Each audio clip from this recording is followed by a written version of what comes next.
The reservation was for 7 o'clock at Meridian, the most expensive restaurant in the city, where a single dinner could cost more than most people's monthly rent. I arrived at 6:45 wearing khakis and a button-down shirt from Old Navy, and found my family already gathered in the private dining room, all 11 of them, dressed in designer labels and dripping with jewelry that cost more than cars.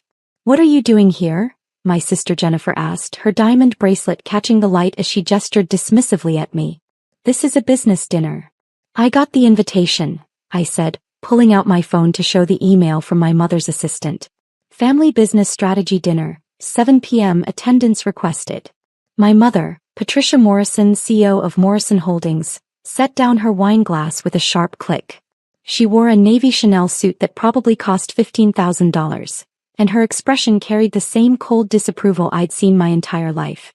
"This dinner is for actual business people," she declared, her voice cutting through the low murmur of conversation.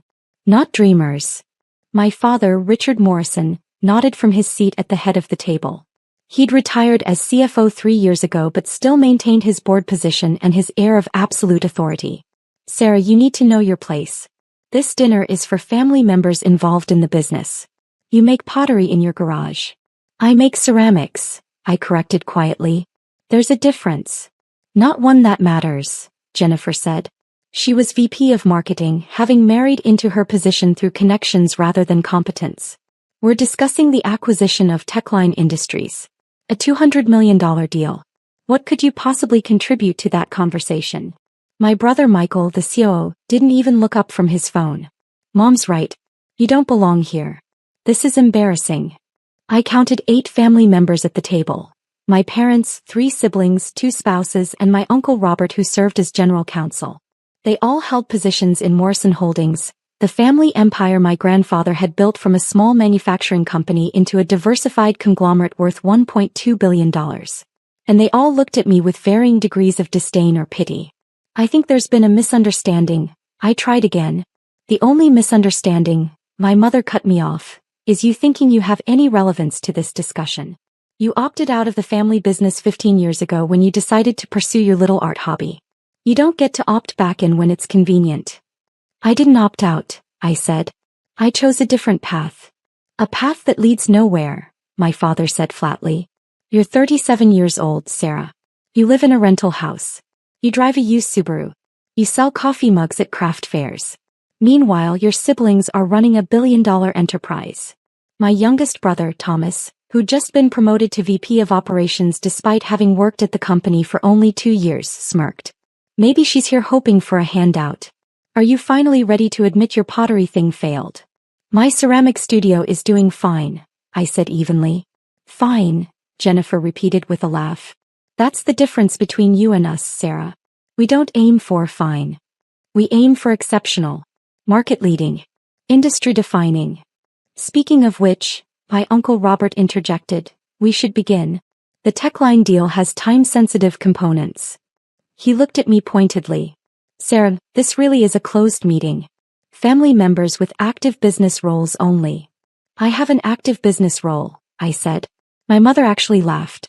"Selling mugs at farmers markets doesn't count as an active business role." "I also sell at galleries," I said. "And online. And through wholesale distributors." "How much do you make a year from that?" my father asked, his tone making it clear he already knew the answer would be insufficient. 30,000? 40? Your siblings are managing departments with annual budgets in the tens of millions. "Last year my ceramics business grossed about 75,000, I admitted. The table erupted in barely suppressed laughter. Thomas didn't even try to suppress his. 75,000, my mother repeated. "Your sister Jennifer's clothing budget is 75,000. Your brother Michael's car cost more than you earned all year. And you think you belong in a meeting about a $200 million acquisition? Maybe we should get security," Jennifer suggested. "This is getting sad." I pulled out my phone. "Before you do that, I need to make a quick call." "Oh my God," Thomas groaned. "Is this a performance piece? Are you going to call your Pottery Guild for moral support?" I ignored him and dialed a number I had on speed dial. It rang twice before someone answered. "Douglas? It's Sarah Morrison. I need you to execute option 7. Sell all $290 million in holdings. Is all of them. Morrison Holdings, Morrison Manufacturing, Morrison Real Estate Trust, and Morrison Ventures. Every single share. Liquidate the entire position. The room went silent. Douglas Pemberton, Senior Managing Partner at Whitmore Investment Group, didn't hesitate. That's the complete Morrison portfolio. Are you certain? Completely certain, I said. Contact the other firms too. I want every share I own in any Morrison entity sold by market close tomorrow. No exceptions. That will require board notification, Douglas said. You own controlling interests in 3 subsidiaries and significant positions in the parent company. Then notify them, I said. Actually, they're sitting right in front of me. Their phones should be ringing in about 30 seconds. I ended the call. My father's phone buzzed first. Then my mother's. Then my uncle's. Then Jennifer's, Michael's, and Thomas's in rapid succession. They all looked at their screens simultaneously, and I watched the color drain from every face at the table.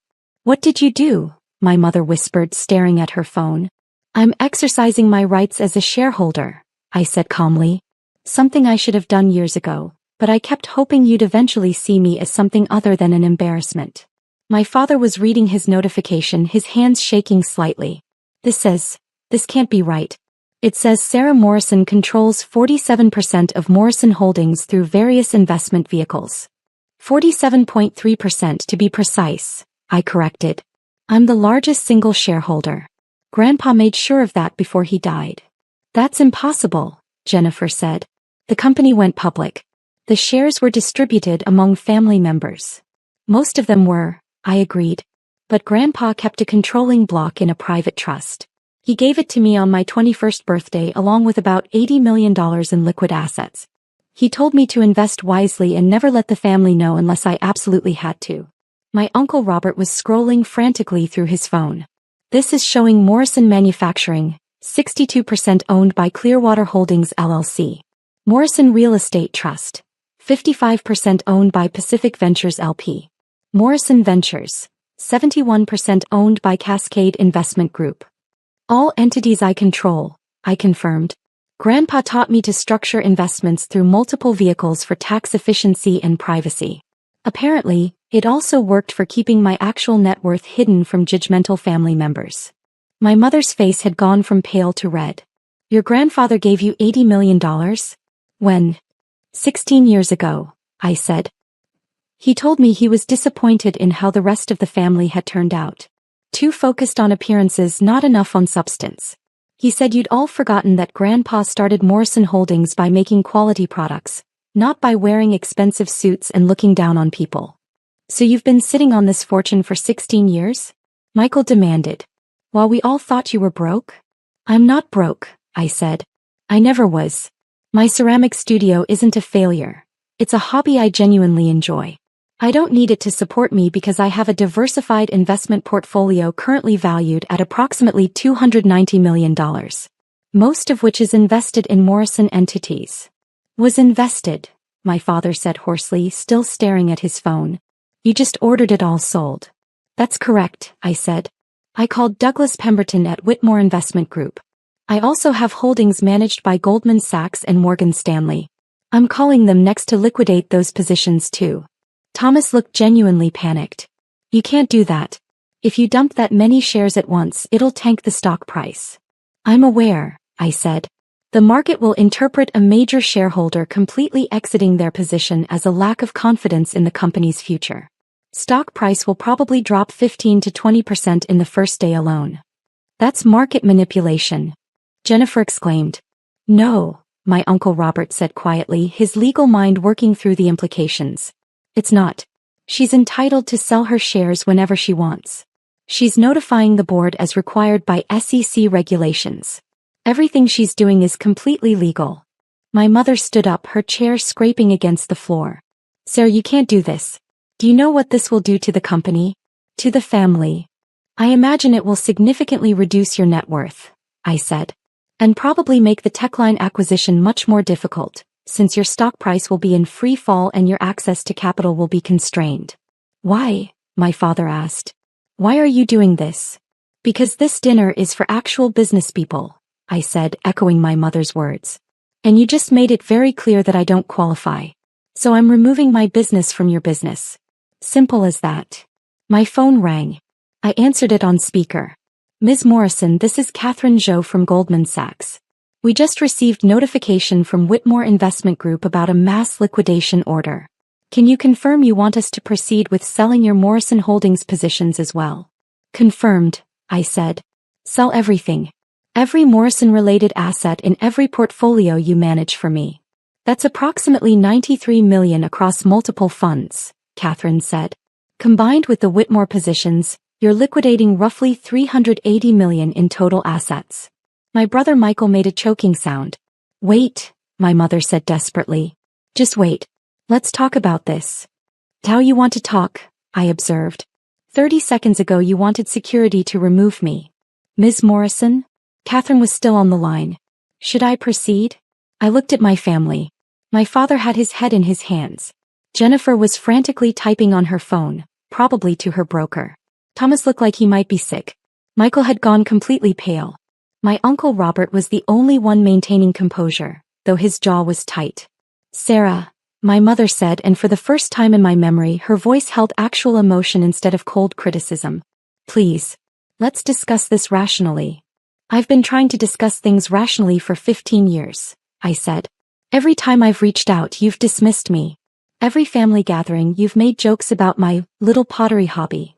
Every business update, you've made it clear I wasn't important enough to be included.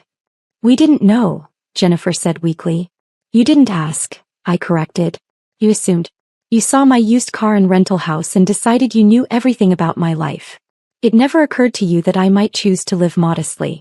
That I might invest my money instead of spending it on status symbols. Ms. Morrison? Catherine prompted again. My father looked up. What do you want? Name it. What will it take for you to cancel this order? I want you to understand something, I said quietly. I don't need you.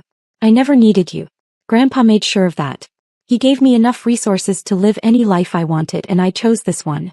I chose to make ceramics because I love it. I chose to live in a small house because it's enough space for me. I chose to drive a practical car because I don't need to impress anyone. We understand, my mother said quickly. We were wrong. We were incredibly wrong. Catherine, I said into the phone, hold the order for now.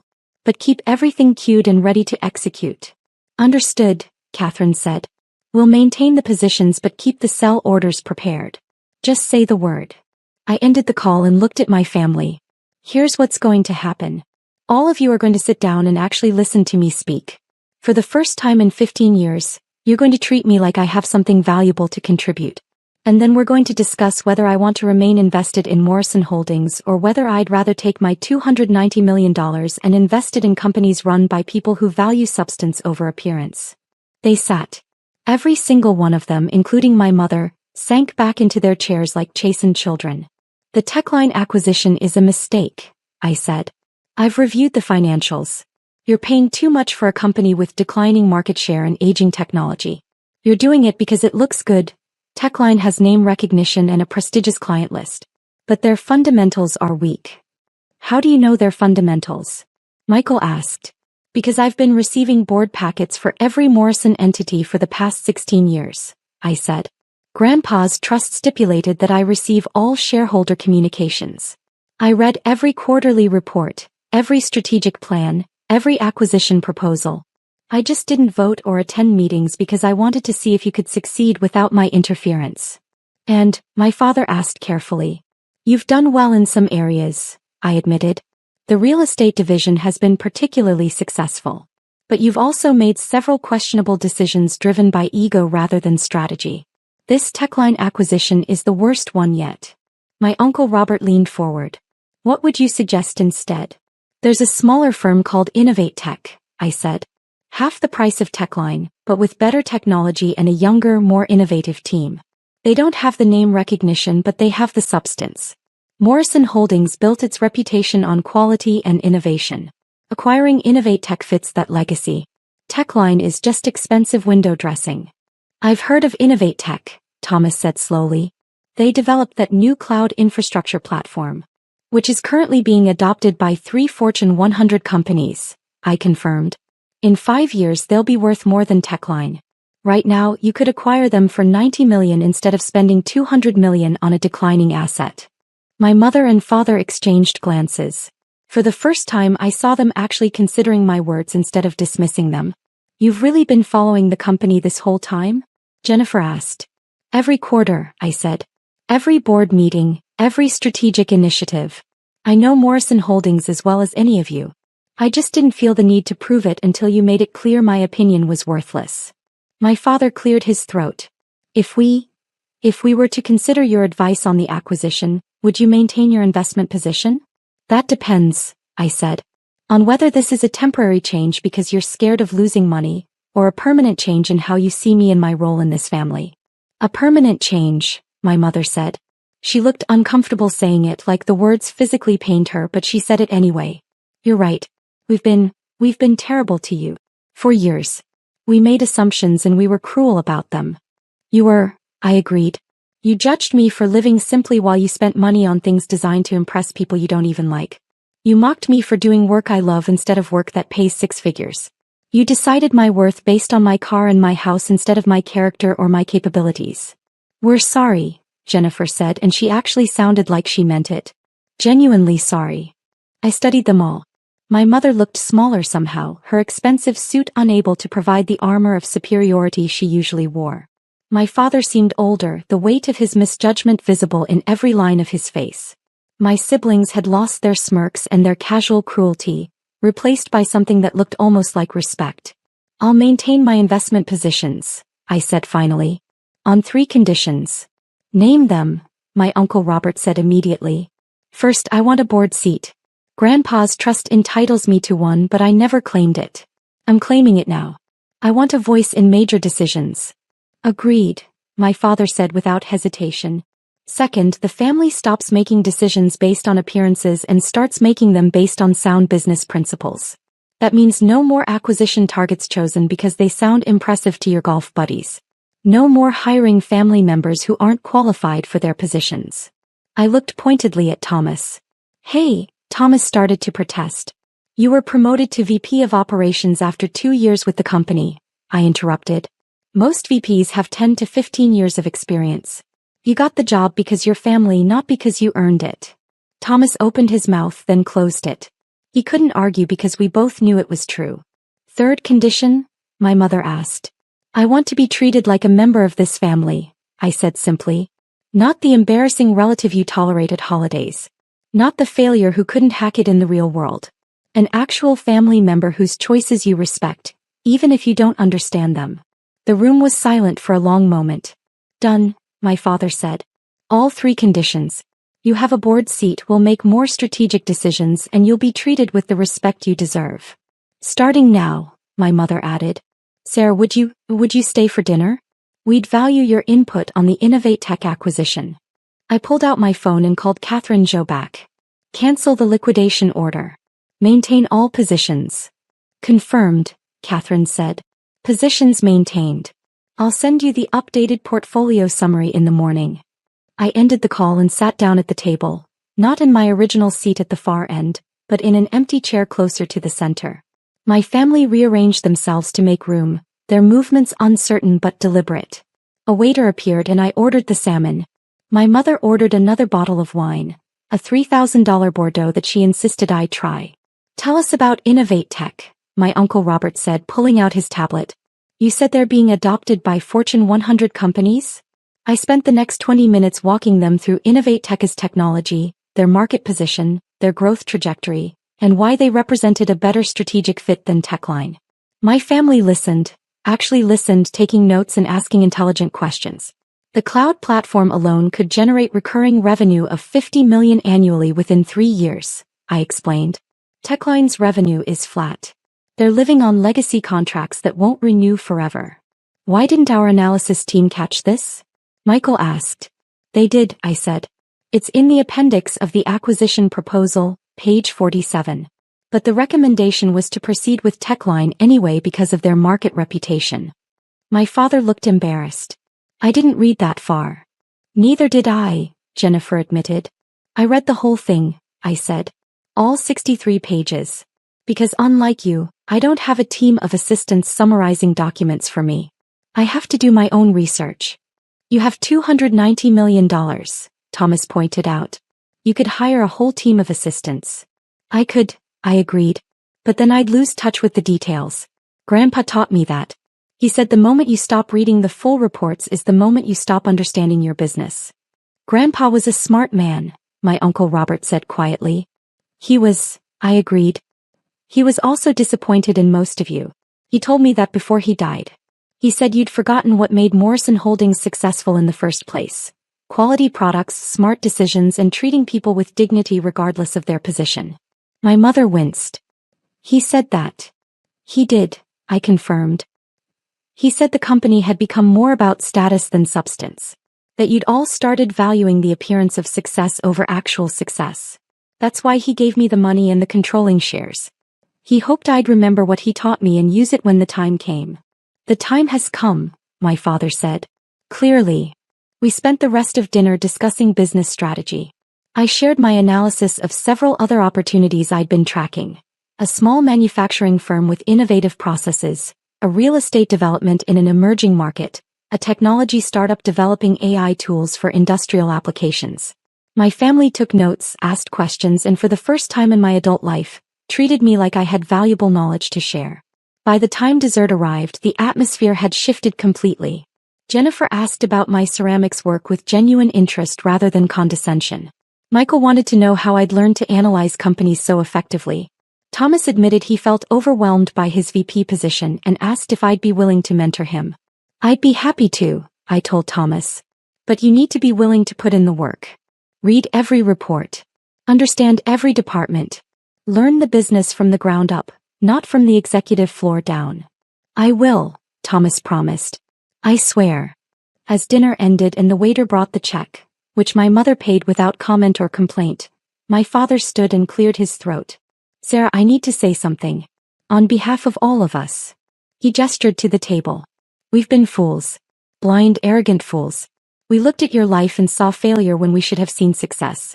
We saw your choices as weakness when they were actually strength. You had the courage to live authentically while we've been performing for an audience that doesn't even matter.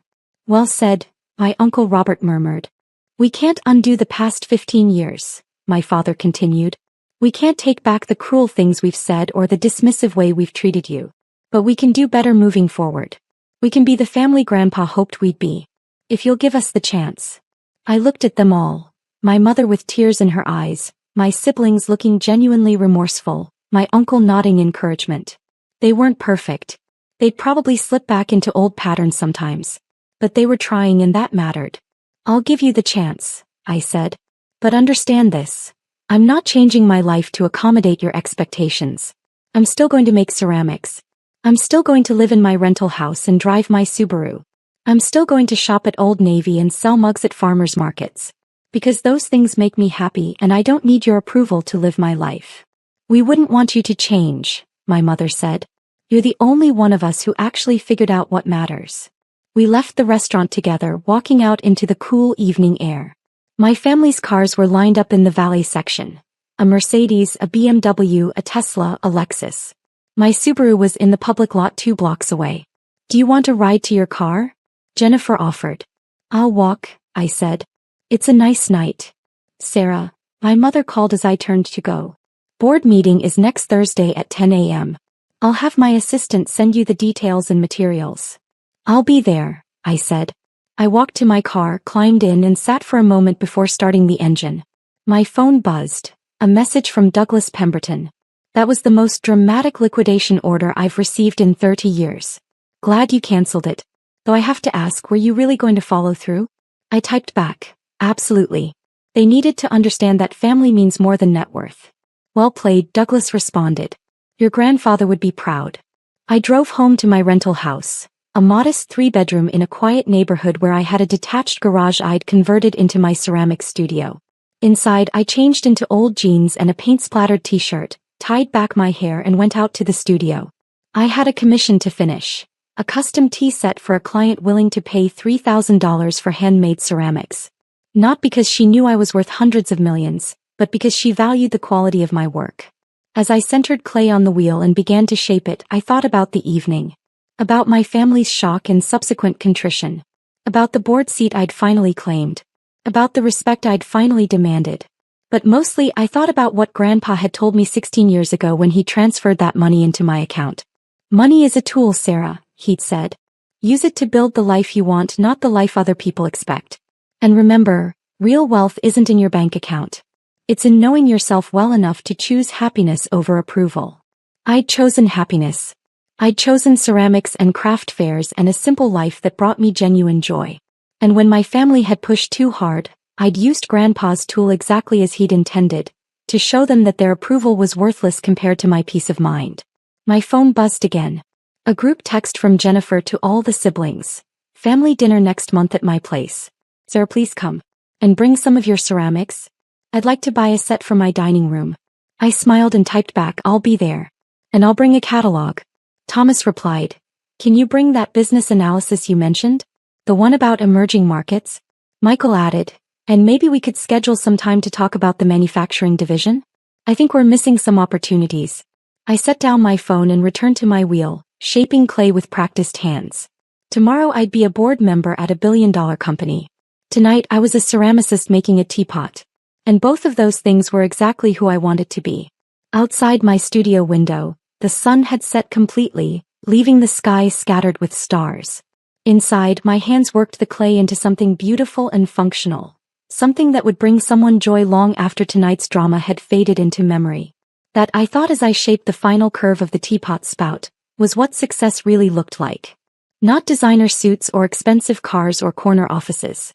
But the freedom to create beauty, the courage to choose authenticity, and the strength to demand respect from people who should have given it freely all along. Grandpa had given me the tools. Tonight I'd finally use them. And tomorrow I'd show my family what happened when you combine $290 million in investment capital with someone who actually understood that money was meant to serve life, not the other way around. I finished the teapot at midnight, carefully lifting it from the wheel and setting it aside to dry. In 2 days it would be ready for its first firing. In a week I'd glaze it. And in 2 weeks, my client would receive a handmade tea set worth every penny of her $3,000 commission. My phone buzzed one last time. A message from my mother.